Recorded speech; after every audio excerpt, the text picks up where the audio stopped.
Salamu aleyküm, hormatly vatandaşlar. Zaparağa salamu aleyküm, Salamu kemendini aleyküm. aldım. Size de salam. Yiğitler salamu aleyküm. Yiğilleşler salamu aleyküm. Buyurun. Aleyküm salam yaşlılar, vatandaşlar salam. Aleyküm salam. Yaşlılar. Aydın. İldeşler size de hemmenize.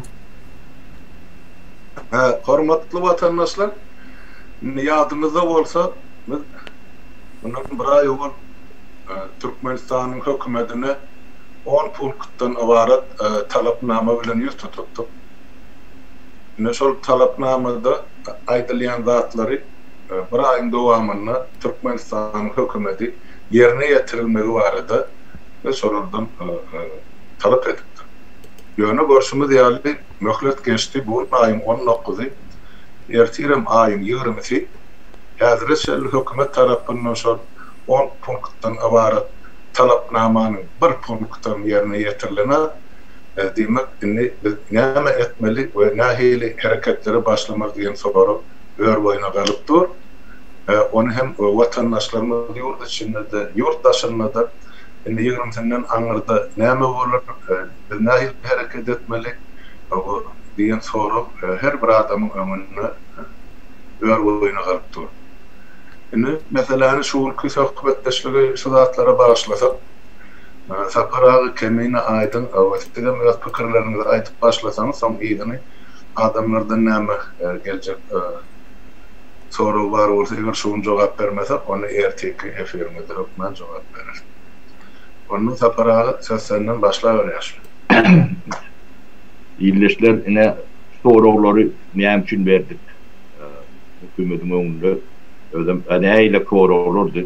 Şu sorular ilk hükümetin birinci yetmeli işi onu yetmeli hiç ili bahana yok. Şu soruları yerine getirmeyen hükümet yok. Burada demek şu hükümet yok. Bizim esasi maksadımız Türkmenistan'la hükümetin yokluğu. O hükümet strukturasının yokluğu. Şol beýän bu nädik günler köp wagtdan bäri döwleti bir çete dilýärdi, indi türkçesi bir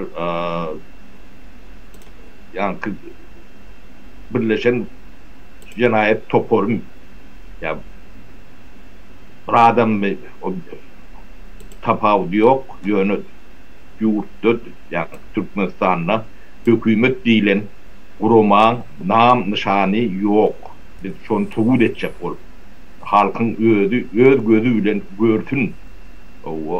Korkup görün dağıtlarının düğünden başka dağıtlarını hükümet devlet strukturasının yoktuğunu öz yerleri bilen biz yok deyip tuğut ettirecek olduk. Şonu ne ediyeler. Ettiler. Bundan sonunu ertizden başlarsanız devam etmeli. Biz yurdumuzu halar etmeli. Sotayda konstitusyon kuruluşu dikeltmeli. Devleti dikeltmeli. Devletimiz öňüm bir tapar yarım tapar soru verdim. Köp wagt bundan öň elinizden giden sizi ýa-ni tahnalaryň oýunlar bilen manipulasiýalar bilen propaganda bilen beýniňizi çaykap görler, yup görler. Sizin yurdunuz elinizden giden inni şonu kaytarıp almalı. 60 para diýende daşyna odan içine girip bilmesen döwlet senki o. Şoňa bir göz öňüne getirin. Yani koronavirüs bahane diýerler-de. Koronavirüs ve tersine halkyny içine salýandyr. Dünýäň hemme döwletleri şonu edendir. Diýnedik göräýin. Yani kanunlar borcudur, yurdun, devletin, hükümetin borcudur. Bunlar orada tersine ettiler, hem meclisine. Yani şoň üçin sizin hükümetiniz, devlet kuruluşu yoktur. Biz şunu subut edecek ol demettik, ne öğünlerin subut ettiler şunu.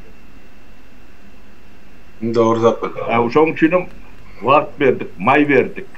Pikirlensinler, O kıyınçılık bolup bile her hükümette de devlette de o bir şeyli bahane koymadı yalak biz şulara vakıf verdik de.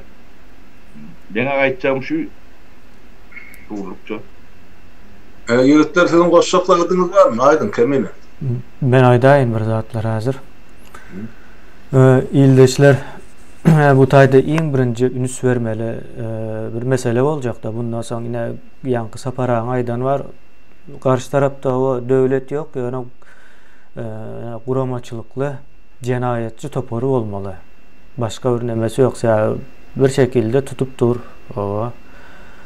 Eğer bu devlet olmayan olsa onda dine şonun yalak bir topor olup bile ve bunun bir neçe suutnamaları var.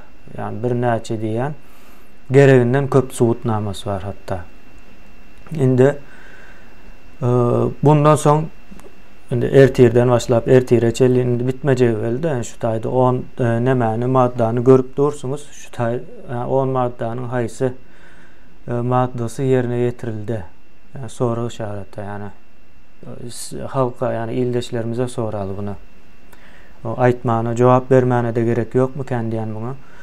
Indi şunu etmenliği için bizden bir zatlar etmeli olyas mecbur. O biz şol etcek zatımıza karşı şu tayı ünüs verin bizim etcek zatımıza karşı hükman suratta birinci nöbetde manipülasya ülen nemeni ulanmalıdır bular. Provokasya yani. İkisi bile gelyendir.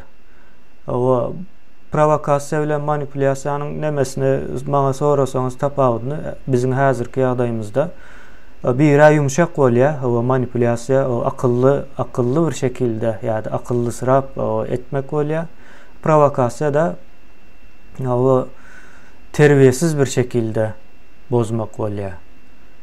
Bu buların adlarını o doğru koymalı.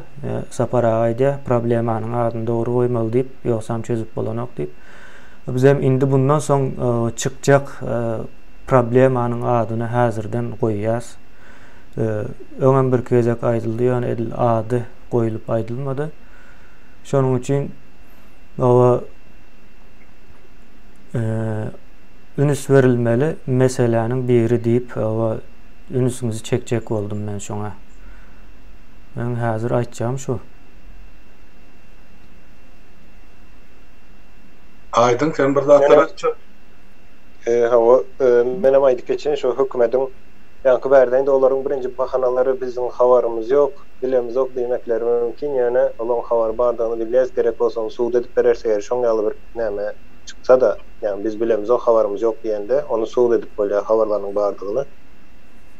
Ondan sonra yeni bir zadaydan şu hükümet biz ne için Türkmenistan'ın devlet oluşu, hükümet oluşu yok diye aytacağız. Sebebi hükümet olmak için o işi vardır, vazifesi vardır. Şunu yerine getirmeli edil devletten, şonu ya devletin ayrı pudokları vardır. Her kaysam özü işini yerine getiren vaatı ya da şu işlikler yerine yeten vaatı şonu adı koyuyor da kimliğine aydık koyuyor. Şimdi Türkmenistan'ın şartlarında vatandaşlar biz aslında şu vaatlı şan günümüzden kendi bir negile olmaya da hakkımız yok. Sebebi şimdi Türkmenistan'ın hükümeti ya da özüne prezident diyen adam şu değil de özüne prezident deyip yalanını gürlep bilen adam oğru değil adam oğru deyip bilye terörist değil terörist deyip bilye vatan dönüğü değil de vatan dönüğü deyip aydık bolya. Ol seneyem edeni işine bağlı değil. Yine hükümet özüne hükümet diyere etmeli işler neden ok yana hükümet deyip bilye. Şunun için sen oğurluk etmesen hem sen oğru olup bilyen dönüklük etmesen hem düşman olup bilyen vatan dönüğü olup bilyen. Ne şolon hükümetin yankı ulanyan nemeleri vardır. Özlerine yanlış at koyan olsa demek hemme de yanlış at koyarlar ya da yanlış işleye hemme zat düğünden. Bizim en berde yeni bir neme vardı yine şu hükümet neme için borçlarını yerine getiren o. Hükümet ya da prezident olan etmeli işleri borçları var. Özlem az adam değil, ansadi işem değil. Ona da düşünüyoruz. Ansadi işler olur. Yine şu zatlar hiç kaçan edilen ok. Bunlar hem işelik günlük edilmeli işleri yazıldı da on maddede. Şimdi şunu soru var yankı edip bilen ok mu ya da edecek balan ok mu? Son yalarak soru ok var. Ukuyuv yetmeyenem bolup biler şu vattaki sebebi adını neçe hükümet diye aytsalarım şol kuramaçılığını kurnap bilmedik adayında o işine yerine getirmek mümkün değildir. Türkmenistan'da da şu wagtky ýagdaýymyz şoňa getirýär da. Yani adyna ýalňyş koydular. Ne şoňa mafia diýsen ýa-da terrorist diýip at koysaň dogry bolýar. Edil şolaň etýän işini edýär-de kellesine gelen zat edip görler ýa-da özbek biýdine, diňe özbek biýdine başga hiç hili konstitusiýa da ýok olar üçin, watan da ýok olar üçin, halk, millet de ýok olar üçin. Ýoksam şol diktator olan ýagdaýynda da aýdaly halkyny alada etmegem däl de bir edeni işlerine jogap berip bilýän diktator ýa-da öz kellesi işleýän bir diktator bolsa ýa-da bir azrak nämesi bolsa da şu watanyň näme düşünýän adam bolsa ýene onu birazjyk bir kabul edip bolýar-da. Ýöne bularda şo adam ýok. Edýän işler hem näme ine gitgide vatandaşlar Türkmenistan ýagdaýy agyrlaşyp barýandyr. 30 ýylda gün sörüp göräýin, ýyldan ýagdaýy agyrlaşýandyr. Önümüzdäki ýylam eger şunu biz düzeltmesek, önümüzdäki ýyl has erwet boljakdyr. Ýaşaýyş şertlerimiz erwet boljakdyr. Indi o zatlaryň ýanky jogapkärçiligi kimin üstünde, hökümetiň üstündemi ýa-da halkyň üstündemi diýen soraw gelip çykýar-da. Oňa da şuňa ýalyrak men jogap bereýin. Şol hökümet şu taýda näme olsa, näme etse de sen şonu aýyr, türmäwaz, ýok et, tapawdy ýok. Ol eden ýanky jenayatlaryny, eden bedbaatçylyklaryny halka ýetiren ziýanlaryny ýagna bilen alyp gidip bolmaýar ýa-da oň bilen uğradyp bolmaýar. Şoň eden zadyna da biz ertirki gün biz hem bolup biziň çağalarymız, neslimiz hem hatta şolaň hemmesine jogap berer. Olam ine wagtyň sorayan jogabyny bermeli bolar gynansak da. Ýogsa şo zaýalanan ýerlere düzeltip bermejege belli ýa-da düzeltip bilmejege belli zatda. Ertirki gün sen näme iýişjek? Çağalarymız näle ýaşaýjak? Ne şol berilen ziyanlar var, ine 30 ýylyň dowamında berilen ziyanlar var. Ine şo zatlary şolar düzeltmeli bolar. Eger gowy ýaşamak isleýän bolsa, watanynda şo watany aýakda tutmak isleýän bolsa, şo zatlar düzeltmek bolar. Ine bizim hem borcumuz şo zatlardan geçýär aslında. Ine şo zatlary, şol ýalňyşlyklary düzeltmek bolýar. Indi bu ýerde şoň ýaly zat var. Eger kimdir biriniň eden ýalňyşlygyny ertesi gün halk düzeltmeli bolýan bolsa, diýmek bu işte iň uly jogapkärçilik kimde? Halkda var. Sebäbi beýlekler mysal üçin öler gider, oň tapawdy ýok. Ýöne halk diýilýän näme ölenok da ol. Neslin dowam edýärsen iýziňe. Şoň üçin ine ertir soňky gündäki çykyşlarda da watandaşlar size de ýanky kanaldaky nämeleri görmeňizi, çykyşlary seretmek, öz sorawlaryňyz olar, teklipleriňiz olar, ýani şu zatlarda aktiv olmaňyzy haýyş edýäs. Sebäbi halkyň ertirki gün näle ýaşajagy diňe halka we diňe halka baglydyr. Onu başka birine günahını yükläp bilersiňiz, ýöne izinden geljek wagtyň berjek cezasyny onu başka birine geçirip bolmaýar da. Sebäbi wagt bilen gürleşip gürleşjek bolup gördük däli diýdiler. Şoň üçin ine şu zatlary üns sörmeňizi haýyş edýär sizden. Ýani kimine aýdyşalam manipulasiýalarym hökmen suratda bolar, bolmalam oňa garaşýarsan biz manipulasiýa da bolar, beýleksen bolar ýöne. Olara da ýani düşünmek bilen aýdaýyn, düşünmek bilen ýanky ýyzarlamak hemmeňizi şu zatlary bir ölçäp, düşünüp, analiz edip soň karar bermeňizi sizden isleýäs-de. Owa kemine Ya şu taýda ýene bir näme bardy, maksat şu taýda bir ýyl, ýani 1,5 ýyla dogry girdik de 1,5 ýyla dogry girilendäki maksat näme? Gurban ulyny aýyrmak däldir diňeje. Ya-da o Gurban ulu oğlunu yerine koyacakmış däldir mesele. O bolmandan bol oğlunu koyar, yani bize sorap duran haçandan berem. Doğru dälmi? Niyaz bolsa da öňe aýdypdym, Niyaz bolan bolsa-da o yerine oğlunu koyardy. Ýöne näme boldy? O Niyazowyň yerine Gurban ulu geçdi. Näme bilen, agdarlyşyk bilen. Indi o Gurban ulu geçenden soň oğlu gelmesin diýilen ýaly näme gönüpdirjek bolýarlar. Ulu problemanyň kijejek bölegine halkyň ünsüne gönüpdirjek bolýarlar. Edil pasport meselesi ýaly. Ýyldaşlar ine şu nämeler gowy seljerip bilmeli. Pasport bizim asıl problemamız däldir. Asıl problemanyň çykaran netijesidir. O Gurbanulyň oğlunun näme geçmesi, yerine geçmesi, o yerine geçmeli. Asıl problema däldir. Asıl problema şo taýda diktaturanyň durmagydyr. Biz şo zatlary gowy seljerip bilsek, ýani ünsümizi asıl bermeli ýere berip bilsek, şo taýda netije alarys. Ýanky manipulasiýa, provokasiýalar aýtdym ýa. O manipulasiýa ýumşak şekillidir. Ýanky ine Serdar Berdimuhammedow prezident boljakmyş diýilen näme bar ýa? Hakykatdan bolup biler. Ýöne biz şo bolsa da o ýa-da Gurbanulyň özü bolsa da ýa-da Raşid Meredow gelen ýagdaýynda diýeli hatda. O şolar gelen ýagdaýynda da biz olary däl tutuş şolaryň sistemasyny ýagny diktaturany aýyrmana näme bolmaly? Gönükmeli hemmämiz. Halk o ýa-da şu işleri etmek isleýän, aktiv atnaşmak isleýänler hemme değişildi. O gyrada duranlara da şonu aýtmaly hökmän suratda. Iň soňunda olan barıp şo watanyň çöregini ýejek. Onu olan bir hakykat. Şonuň üçin nämeden uzaklaşmaly däl, maksatdan uzaklaşmaly däl. Ine manipulasiýada şona edýändir. Maksatdan uzaklaşdyrýandyr adamlary. O yumşak bir şekilde yani. Ya pasport problemi ama hava hakykatdan problemi.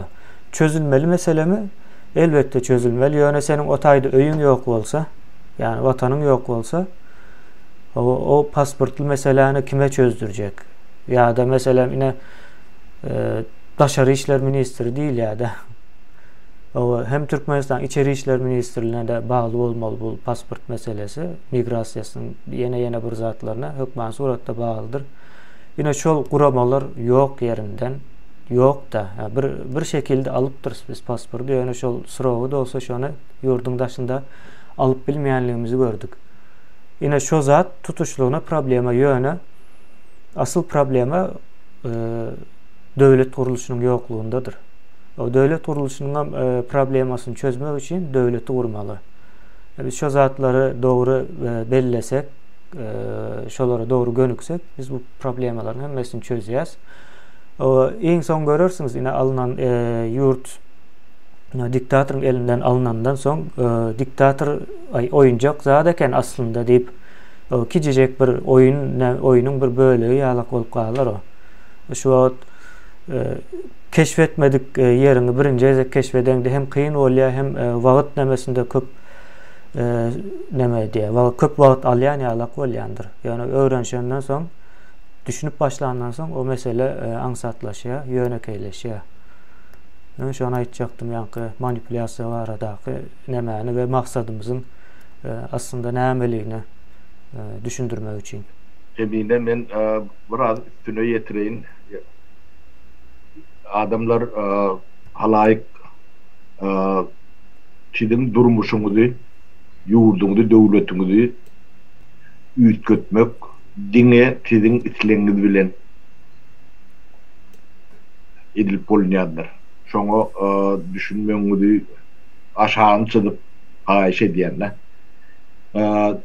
Size gerek bolmasa her biriňize bu da edip bolýan näler? Sizi durmuşuňyzdan düzeltip bolýan näler? Ýurduňyzdan düzeltip bolýan näler? Döwletiňizden düzeltip bolýan näler? Siz islemelisiňiz. Siziň şu jogapkärçiligdir. Bizde şu ýurdu, döwleti düzeltip biljek aklan bar, bilgen bar, tejribe de bar. Gerek bolsa adamam tapar. Ya o da var. Ýöne siz islemeseňiz şolun hiç biri edilmejekdir. Şoňa gaty gowy düşünüň. Bu siziň hemmäňiziň, her biriňiziň özüm ýeki özüňiz däl. Siziň gelecek çağalaňyz öňündäki jogapkärçiligiňiz. Bu esker bolsun, organ işgäri bolsun, döwlet işgäri bolsun, daýhan bolsun, doktor bolsun, tapawdy ýokdur. Bekçi bolsun. Siziň gelecekki nesiliniz üçin ediljek bolýandyr. Bunu her bir adam edip bilýän näler? Ýöne gerekli tejribeli, ilmli, bilimli, işi başaracak tecrübeli adamlar var, toplap bilýär, edip bilýär. Özüm iň soňky şansyňyzdyr. Şundan başga sizin şansyňyz ýokdur. Şu döwlet, şu millet ýok bolup gitýär. Oňa da ne gerek bolsa garanti beren ben.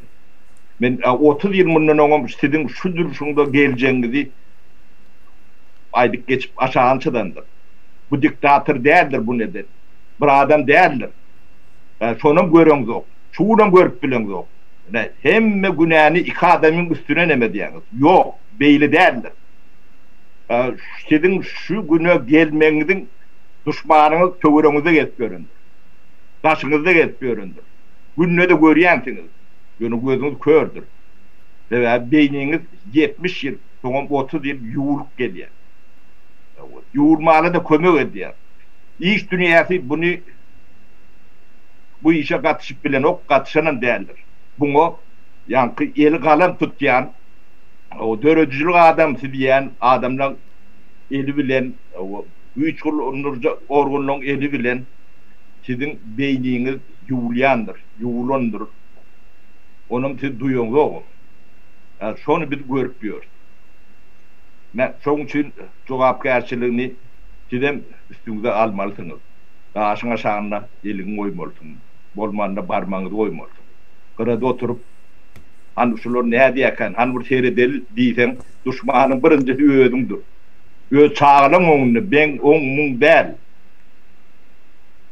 Özüňden önün çağan oňundaky düşmanyň. Şular ýalak ýagdaýda arkaýyn oturup hani göreli de Türkmeniň çüýrük nemesi bardyr. Häsiýeti bardyr. Türkmen kümsük diýilýändir şoňa.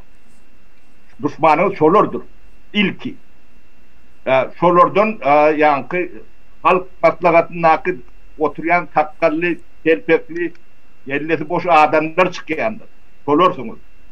Şolatlara düşünmeseňiz, belaňda bir adam bir adam däldir sizin belaňyz. Özüňizdedir, töwereňizdedir, ýanyňyzdadyr, beýniňizdedir. Şoň üçin şunuň aşaňçylyk ýatladýan size gerek bolsa edip bolýandyr. Gerek bolmasa her bir ýani size el uzatjagam, bu işi edip biljek adamam teterlemek etsin diýär. O haklydyr.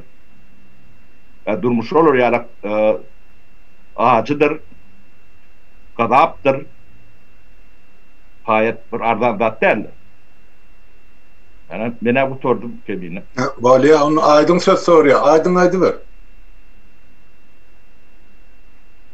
Mikrofon Ben şu yankı kemine näme meselesine girdi, pasport meselesine. Pasport meselesi vatandaşlar o ýöre edilýär. Pasport vermek kıyın mesele deyip pikir etmen onu üniversitedeki okuyup veren okuwçylaram edip bilýär da ol işi. Yani işinden ansatlygyny aýtjak da. Ya da çıktıcısı hiç hili çıktıcısı yoktur. Onu yine sizden alýarlar çıktıcısına. Onu isleg yok şu pasport etmek. Ona näme üçin etdiler on ýaly problemalar köpdür Türkmenistanda çözmek, ören ansatdyr ýöne çözen oklar görmen ya da görmedik sirep ýaşaýarlar. Näme üçin ýine ertirkün şu oğluny goýjak bolar, oğlu haýsy mesele köp adamlaryň arasynda ýaýran bolsa, ne şonu men çözýän diýe çözýän ýalam edip görkezär. Pasport çözmek näme ol? Başlan vatandaşlar biz 21-nji asyrda ýaşaýas dämi? Bu pasport meselesi o 100 ýylyň belki problemadyr ýöne şu wagtdaky dünýäde pasport problema däldir hiç hilem. Ýöne eger halk problema diýip başlasa ýa-da onu ýörit edýärler ýene pasport bolýa problema ertir biri çykar men pasportumy çözjek ýene meni prezident saýlan diýe. Onam saýlaýarlar da pasportumuzy çözýärmiş diýip. Ýöne köýüne nämeler edip bilýär onu. Hatda şu azyk harit satýan magazinler var. 4 tane magazin açıp bilen olsa şol adam, yine şol adama bar pasportu çözüp verdi, 4 milyon halkın bardı, gönü çözüp veriyor bir ayın içinde. Hemmesini pasportunu öpçün edip bilýär. O pasport mesele değil, hiç hile. Yöne şonu näme üçin problema alydyk görkezä hem yerde. Näme üçin hökümet şonu problema alydyk görkezä. Ondan başka yüzlerce şonu problemalar vardır. Onu çözmek için men aýdaýyn, hatta sen okumağa da gerek yok, üniversitet tutamağa da gerek yok. Bir 3 ay kursunu al, şu pasport meselesine 3 ay. 3 ayda sana şoň näde edilýändigini öwredip bilýärler. Şoň bilen sen üpçin edip bilýän 5 milyon halky. Hiç hili özem problema näme bolmadan edip bolýar da ona. Yani şonu näme üçin saklaýarlar? Ine ertirki gün saýlawlar bardyr ýa-da saýlaw etjek bolýandyr bular. Ine şo taýda biri çykyp öňüňizde men pasport meselesini çözüp bererim diýer. Problema diýip düşünseňiz şo zady, olaram problema çözýäs diýip aýdar da. Aslında o problema çözmek değil, pasport vermek bolsaň borjun sen etmeli işin. O özüm yankı bir ridawa işlerden biri de oňaly bir näme iş däl o. Kahramançylykly iş däl. Şonu aýtjak boldum. Başka da kän vatandaşlar oňaly problema diýip aýtýarlar. Size ýöne problema däldir. Hormatly watandaşlar, ine şumal diňläp oturýarsyňyz. Edilýän söhbetdeşligi gözüňiz oturuň netije çykaryp şu aýdylýan sözlerden hemen bärde goşmaça bir zat aýdasym gelýär. Ine şol 10 punktdan diýip alsagam bolýar. 10 maddadan diýip aýtsagam bolýar. Şol owarat talapnamany biz hökümete sen ol Gurban ol Berdi Muhammedow tahtyndan agdar ýa şoňa garşylyklaryň hereket et ýa öz eýleýän döwlet wezipäňe hyýanatçylykly hereket et diýip aýdymda. Sen hökümete ýüzlerimizde siz öz eýleýän döwlet wezipäňize laýyklykdy etmeli, sizin yerine yetirmeli borcunuzu yerine yetirin diýip şol etmeli, yerine yetirmeli borcunun içinde edilmeli işlerin sanawy bar şol 10 maddada. Olar şonu edäýmeli, olar şo zatlar etmek üçin işe ýa wezipe çağırılan menejerler, olar döwlet halkyň adyndan aýlyk töleýär, döwleti dolandyrmak üçin ýa halkyň durmuşyny gowlandyrmak üçin. Ol bolmasy şeýle. Ýöne olar tersine işläp oturýar.